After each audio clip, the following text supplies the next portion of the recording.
menin thupol kat kan nei nomin tua hi imithilu ho ila do thei diwam la do thei dam ta hi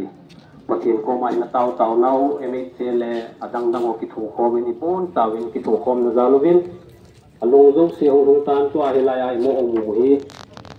pachum lo ding ai tan hilai din wireless security ho ding ang nok loading tua hi aun na infalzenin clemrins mo ka kona hilai CMC Tachanpur Lamka mo ka hung ki ton thu hi in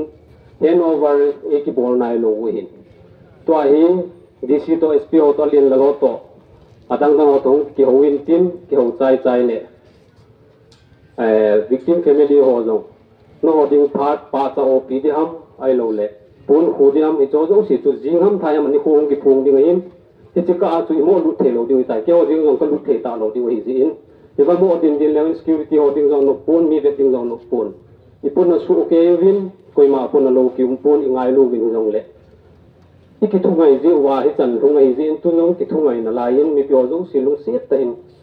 chi zo nu tin koi ma ga lu te ga sei te bo da ta le wen ti chu announcement kan bo la he ne the na wam lu se ta in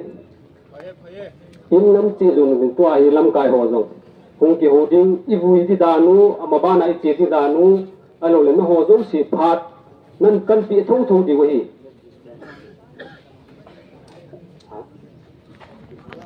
Porotin kyo toy kyo ki dikevin